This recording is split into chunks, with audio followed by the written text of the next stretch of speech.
24 years old, didn't have a family, and did a lot of the grunt work in the really, really late night shifts. So at this time, the U.S. Lighthouse Service was still military affiliated, and so they more or less required their lighthouse keepers to also be affiliated with the military. So they found Major William Horn, and he became our first lighthouse keeper here to live in the house. Now, he was a Civil War veteran, actually. He fought in Gettysburg. His name is engraved in Gettysburg. We even have a plaque of all the different battles and artilleries that he commanded in that war. But during this time, he did not, thankfully, get injured at all, but he did contract both malaria and tuberculosis. Joy. But despite those illnesses, he did still agree to come on and be our lighthouse keeper, and he did have a lot of help from his family. He had a couple of daughters as well as his wife, Kate, that moved into the house with him when he came to serve as our lighthouse keeper. And so he came to serve with us for about 14 years, but he did eventually pass away in his bedroom, which is going to be on the northeastern corner of the top level of the house this evening. And he passed away from those tuberculosis symptoms and malaria that he contracted during the war. But his family stayed here for a little while longer. His wife, Kate, actually kind of stayed on as that intern of the lighthouse almost, that second assistant keeper, as she had already done a lot of his duties while he was sick and helped out a lot with that, until his Civil War pension kicked in about 6 months later. There are even reports of her climbing the lighthouse stairs with a baby on her head. So we do believe that both Kate and Major Horn still are here with us in spirit. So one of the main reasons we believe this is that we hear that the symptom of tuberculosis in that bedroom and on the main floor of the keeper's house. If you don't know what that is, it's a kind of wet, hacking cough. It's that main symptom of tuberculosis. So if you're in that upstairs bedroom area, it's now an open gallery space, but a lot of people will hear that cough right next to their ear, really close up and loud. And they'll turn to go push over away. I don't want anyone coughing in my ear. And there'll be no one there. Usually on the other floors, it's a little quieter, more distant, but it's still there. We even had part of our house, we have an exhibit that we did in 2014 that's still there about the Horns and respect for them. And so it's kind of a makeshift of their parlor area, so their living room where they sit and talk after their long days of work. And this is a very well-loved place in the house for them. And so we believe Major Horn actually has a favorite rocking chair in there. We had a guide one night as she was doing a tour through that keeper's house, is a different tour that we do. And they were telling Major Horn's story. Don't rest. And as she was doing that, it was kind of her first time doing one of these tours on her own without any managers or anyone there to jump in if she made any mistakes or correct and add information if needed. And she went about telling her story, and all of a sudden the rocking chair started to rock back and forth. Just a little bit at first. And as she continued to tell the story, it started rocking faster and faster and faster. And eventually she really didn't know what to do. She'd never encountered this before. She just kind of yelled, "Stop!" And it stopped on a dime. And they ran out. The guy ran out, everyone followed her, because, I don't know about you, but if I was on a ghost tour in their domain, I'd probably run out if the guy had left. If the guide runs, you run. Yeah. So they didn't really know what they'd done wrong. So after the tour had ended and concluded, they went and were talking to some fellow staff members and like, I really don't know what I did wrong. So they're like, well, retell the story, then maybe we can figure out if you maybe upset Major Horn or not. And they did. She started retelling the story, and they almost stopped her immediately. They said, whoa, you made a big mistake. Some might say a major mistake. She had been calling him Mr. Horn instead of Major Horn. He holds very tightly to that title. He was even, when he was buried in his military uniform with his sword along his side.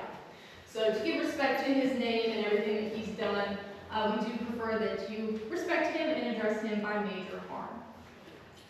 Now his wife, Kate, we do also see. So there was, before we were in a museum, the keeper's house was at one point used in the 60s as low-income housing. So they had lots of tenants in that duplex area going in and out.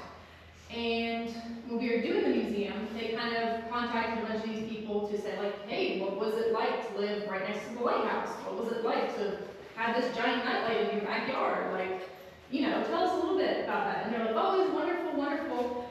However, almost every single one of them brought up seeing a woman in the black Victorian gown in their stairwell.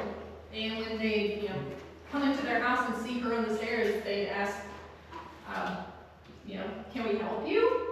And she would go turn a corner and never be seen again. So many of us do believe that Kate, especially since during that time it was out of respect for the deceased husbands, they wore that mourning hair down for, months on end.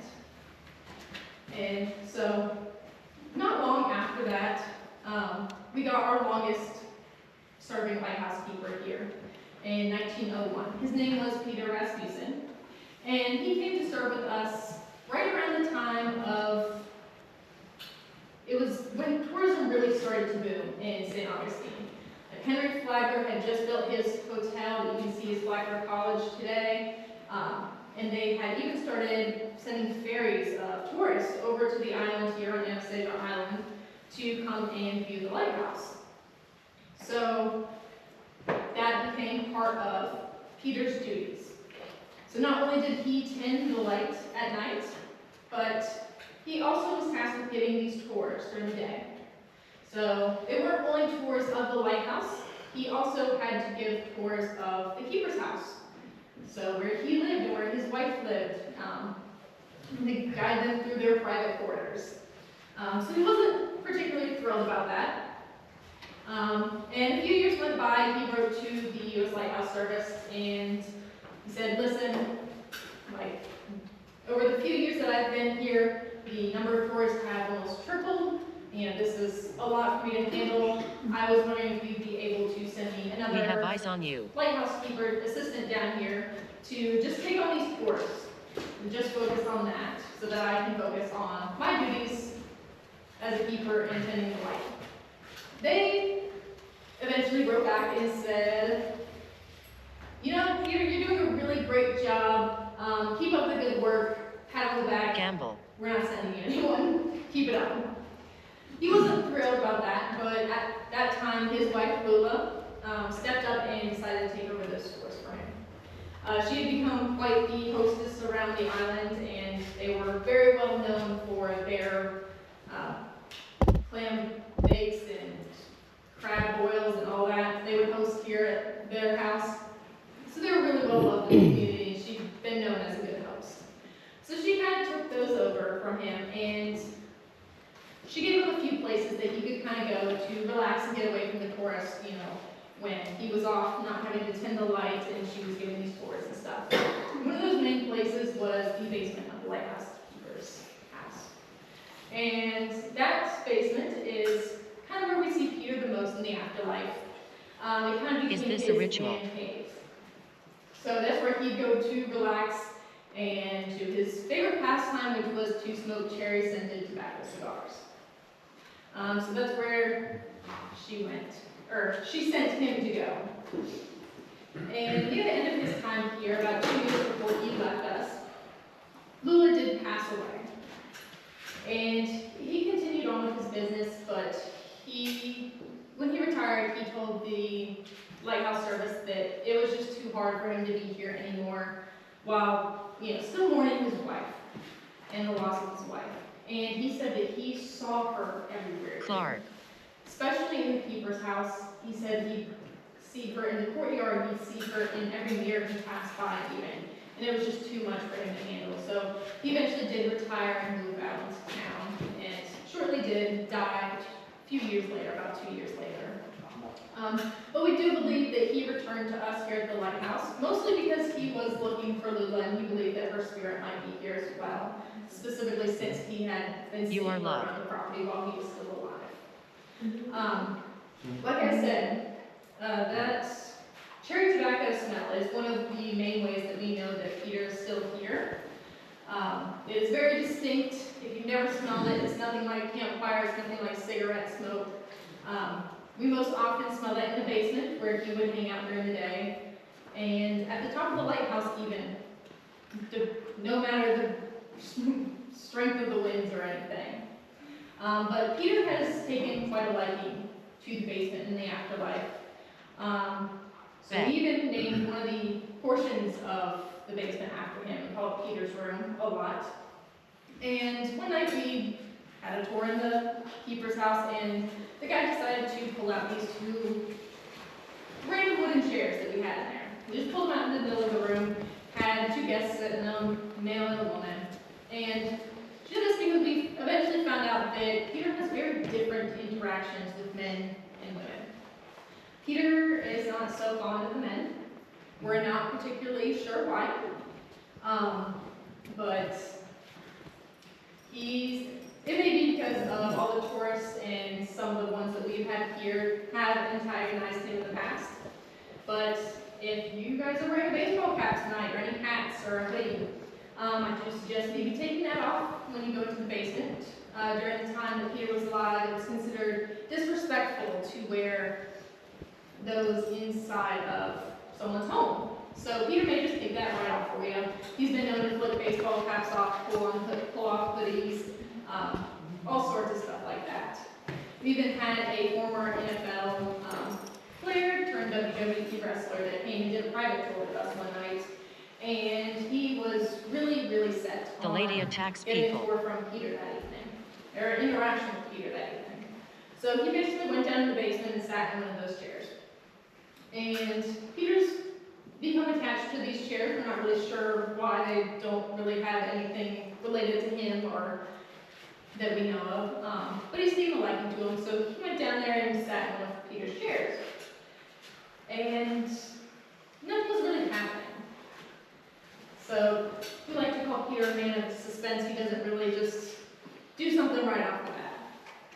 And the wrestler kind of got a little frustrated, and he just started talking aloud. And he basically told Peter, he said, if you don't interact with me tonight, I'm going to take your chairs, I'm going to throw them in the back of my pickup truck, throw them out on the highway and destroy them. You'll never see them again.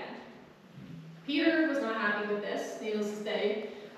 The wrestler kind of felt someone like pull him up out of the chair and give him a little push as to say, get out. Like, it's time to leave. You need to stop. Needless to say, that wrestler has never come back to our lighthouse during the night or during the day since then. But ladies have a very different interaction with Peter. Staff and guests have often felt a finger kind of up the back of their neck or a touch on the arm. Most commonly, Peter is well known as a legs man. Protected. So he likes to kind of snake his hand up your leg. Doesn't matter if you're wearing shorts, skirt, dress, jeans. Doesn't really matter what you're wearing. However, I will say that Peter is still a man of respect. So if that's not happening, before you turn and hit the person next to you, maybe just ask Peter to stop and he'll stop.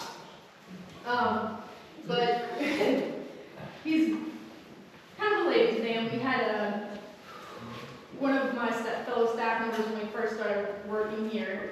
It was her last night here, and she also was very adamant about getting an interaction with Peter. So she went to go spend some time down in the basement with Peter on her last tour here. And she made up her goal to get a shoulder rub from Peter. So she went down there and was just kind of talking aloud to Peter, and she brought one of our managers down there with them. And she wasn't getting much again, man of suspense.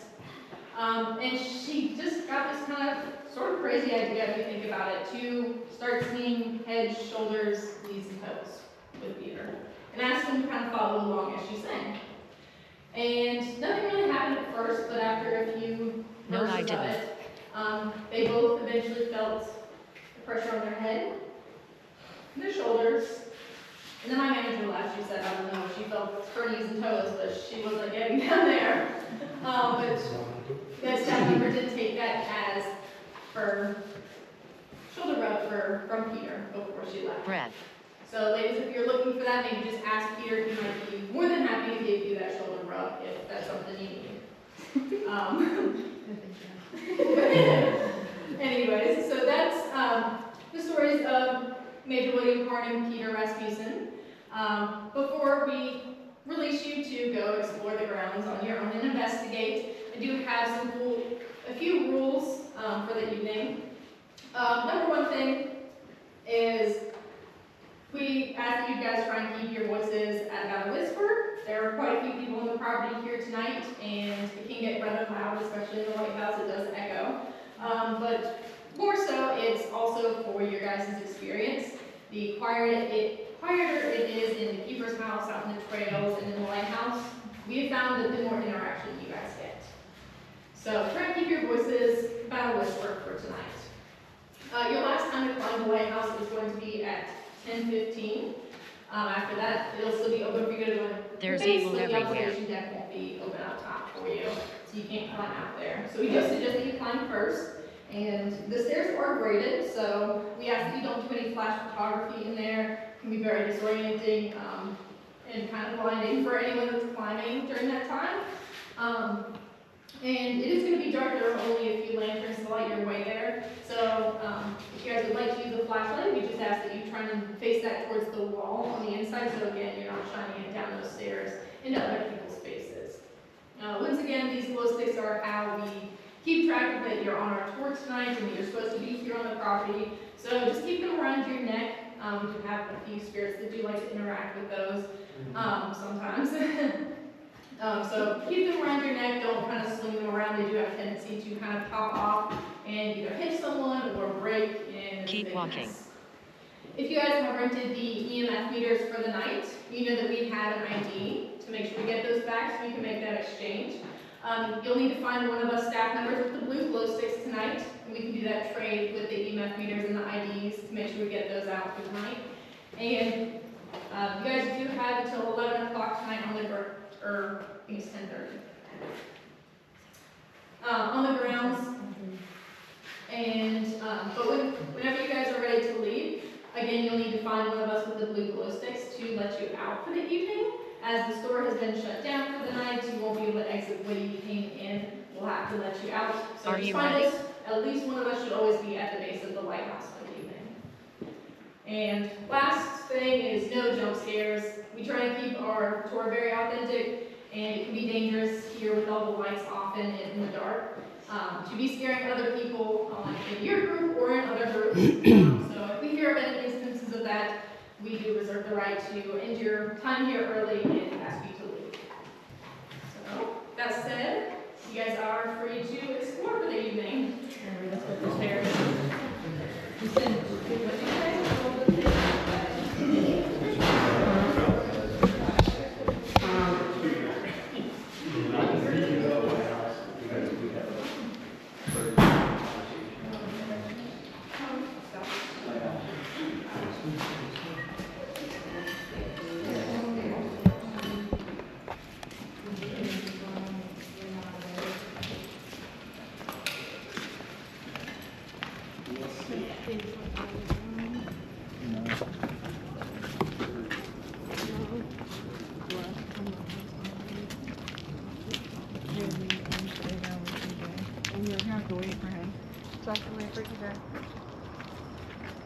What's he doing? Going to the bathroom unless you want to go ahead with that.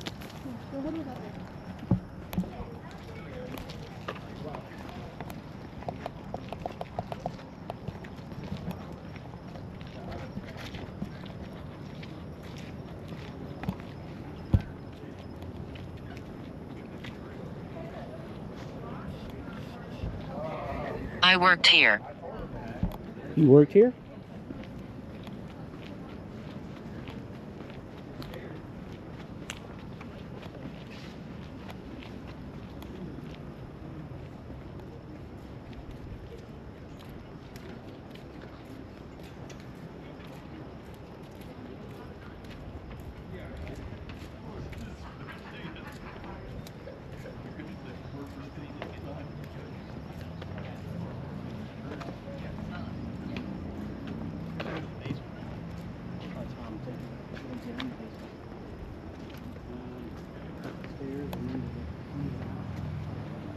What direction you want to go?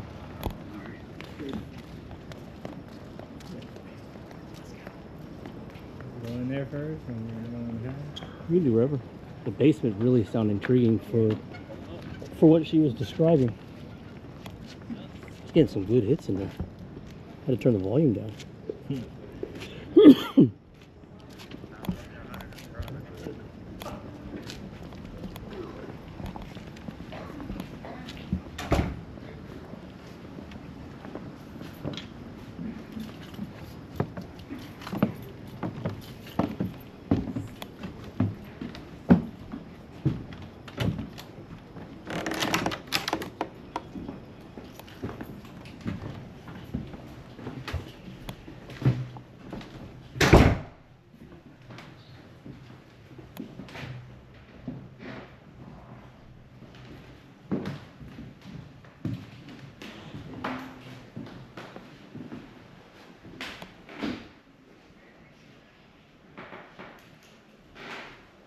He doesn't like visitors.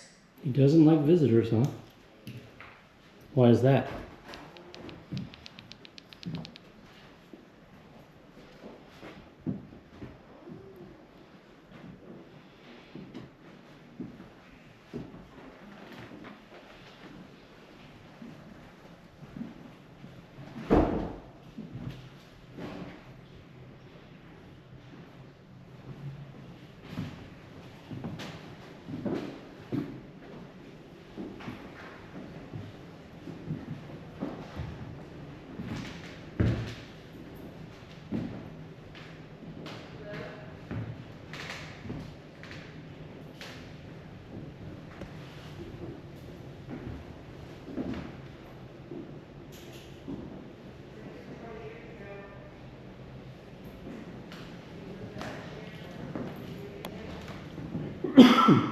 Is it time to descend?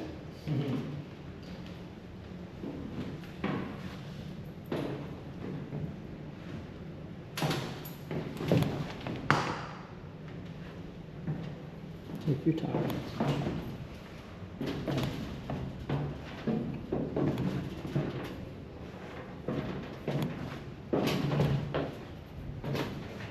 It's beautiful here. Yes, it's very beautiful here. I agree.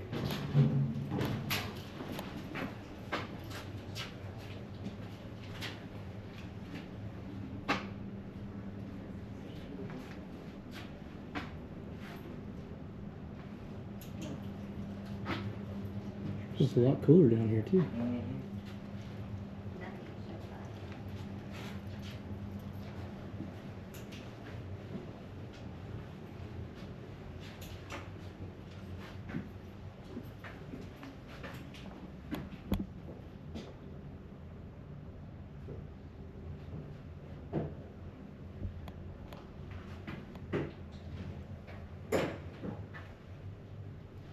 Aggressive.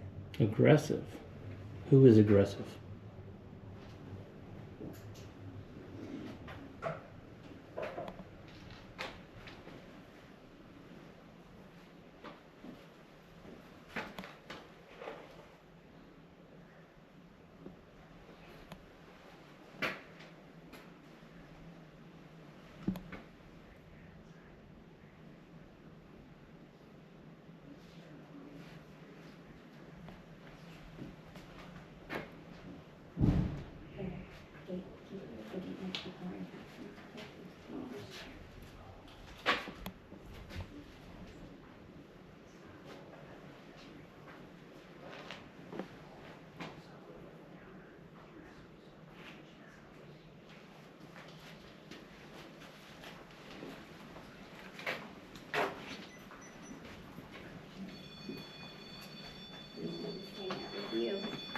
You've got the good stuff.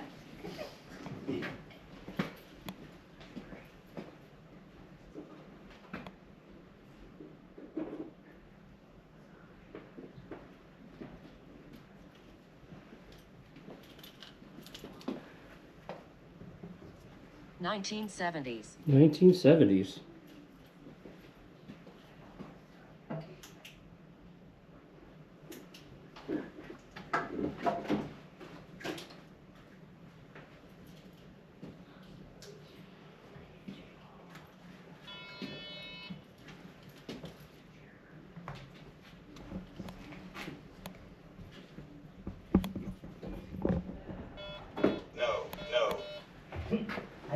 ask a question, how you gonna tell me no? He's reading your mind.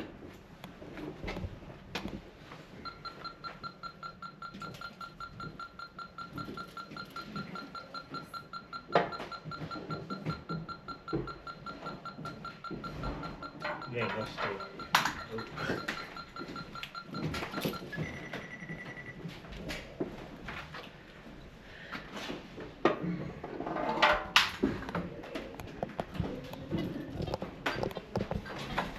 You must be dying.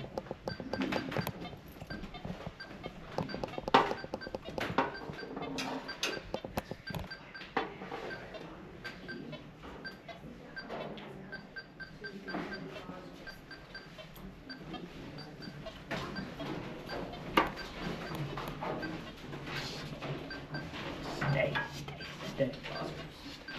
All right, you there? I know. Okay. I'm family. I'm family.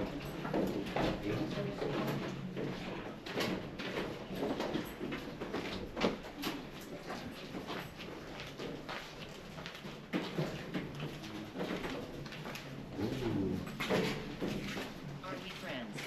Yes, we are friends.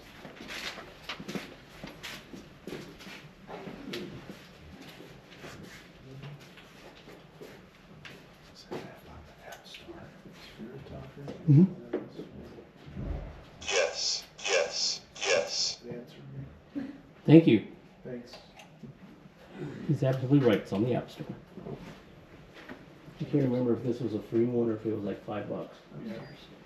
There's like 6 of them on there. Like 3 of them are free, 2 are $10, and one's $5. Yeah. I played around with a couple. But, yeah, it's cool. No. I'm learning to use this. Yes, I am learning to use this. I'm an amateur. Sub-amateur at best. The noob of noobs. You guys seem like you probably go to a few locations. Mm-hmm. Try to bounce around like on the weekends, try something new and different, see what we get. We get all kinds of stuff, you know, whatever it is, not a program. Mm-hmm.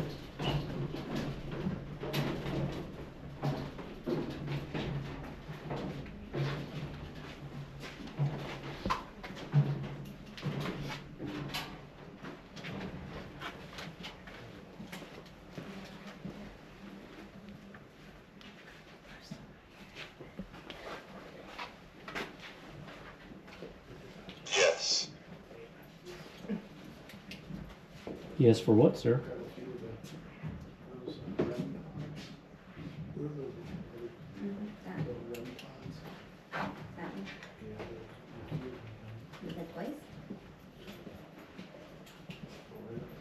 they're Send me your feet touch. Yes.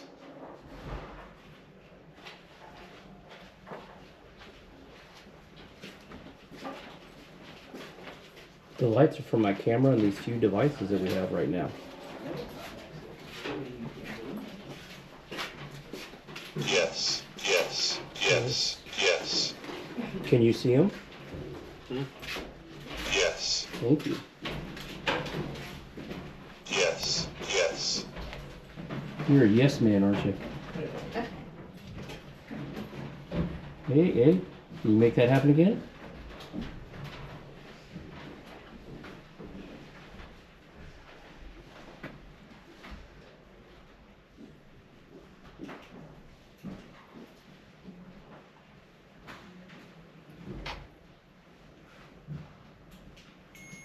Saw torture. Yeah, what kind of torture did you see?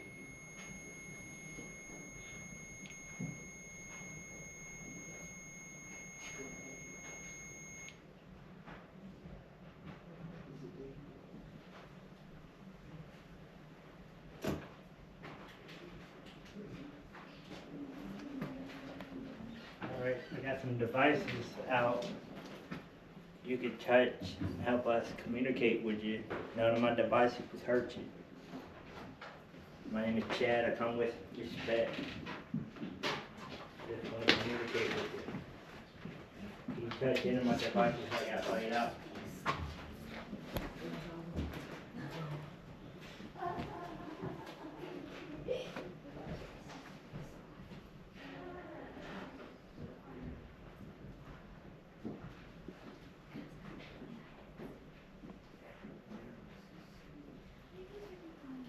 Are there any of the three little girls that ain't here with us?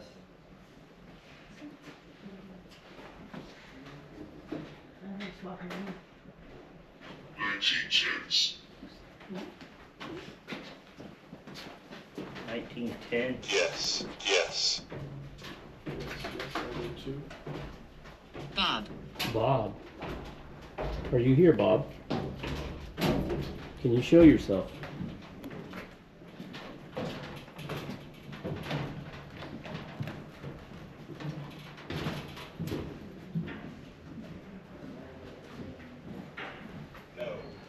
No. I wish you could. Touch my REM pod on the table. You touch the antenna, it'll go off like this.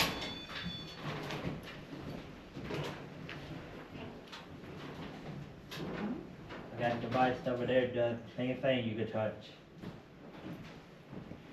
Ooh, look at that. Yeah. He's getting some shots on ghost tube right here. Mm-hmm. 3 different Sitting at the people at three the chairs chairs right right here. there. Can you move one of the balls on the chair? Light it up.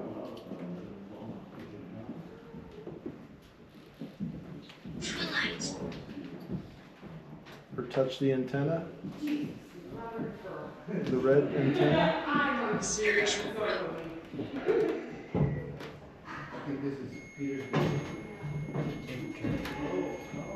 Thank you. Can you back away, please?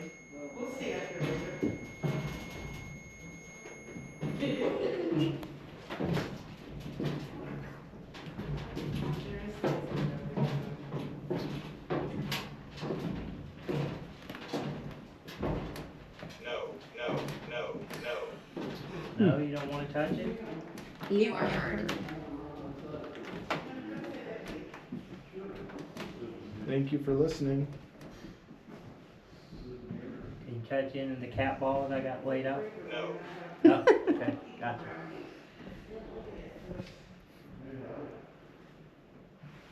Can you sit in one of the chairs? Yes. Thank you. I see you. And I think I saw an orb too. Yeah, I did too. You got it on tape.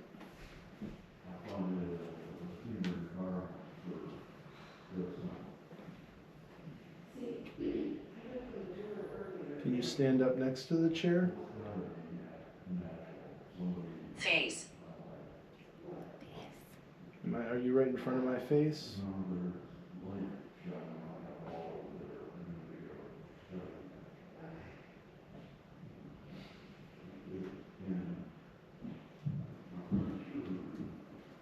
No. Like, don't put it away. No. I guess not. Oh, he's doing a jig. He's dancing. Uh-huh. Thank you. Wow, You asked him to that's really stand up. awesome. Thanks for standing. Can you touch the red light, the antenna? Please, you're moving closer to it.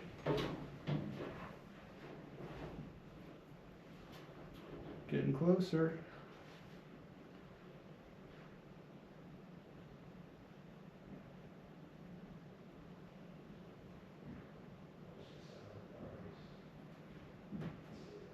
Roaming. Say moving? Yeah, you are moving.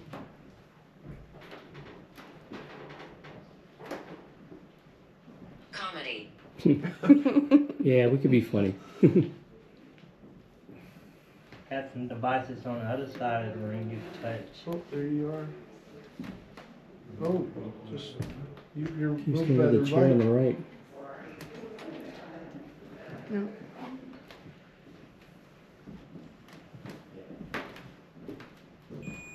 Thank you. There you go. Yeah, thank you.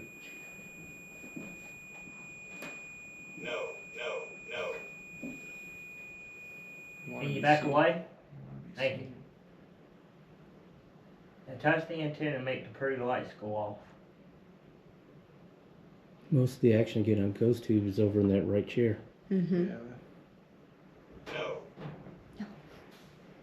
Like a little kid, something right there, just chair dancing or something, Mhm. just on the edge of it. Are you a child? Do you want to play hide and seek? I think I found you. Time's cooked.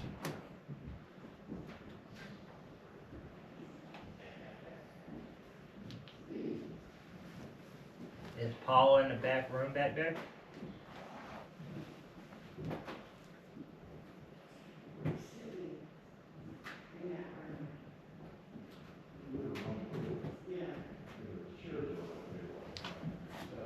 Well, if you guys want to walk on, feel free. Julie. Too late. Oh, Julie. Julie. Sorry. Oh. Ready here, Julie? Do we have a Julie in the room? No. I was alive. Oh. When were you alive?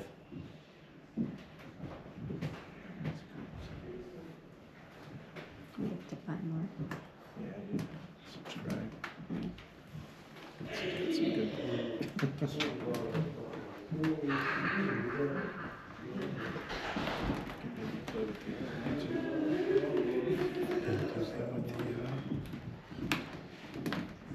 Do you like all the visitors you got tonight? It's the same question I wanted to ask.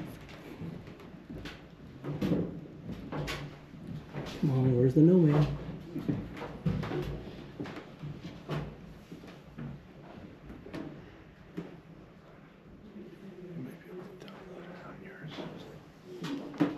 Try. Battery. I'm sure it's an Apple store.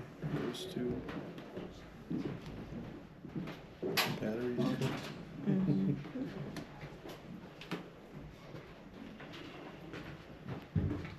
Yes. Yeah. Greeting. Greeting. Clayton. Great. No. No, that's not you. Religious. Cloakroom. Julia. Julia. You Julia, get that now on we your got device Julia. too?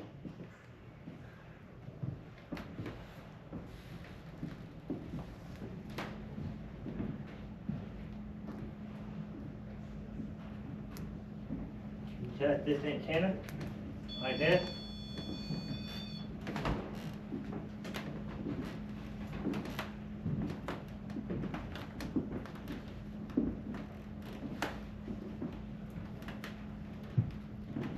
I'm nasty. You're nasty, huh? So is Miss Jackson. There's the comedy.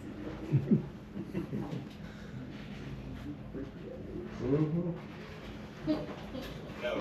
No. They keep secrets. Who's keeping secrets? Where are the secrets that we can find?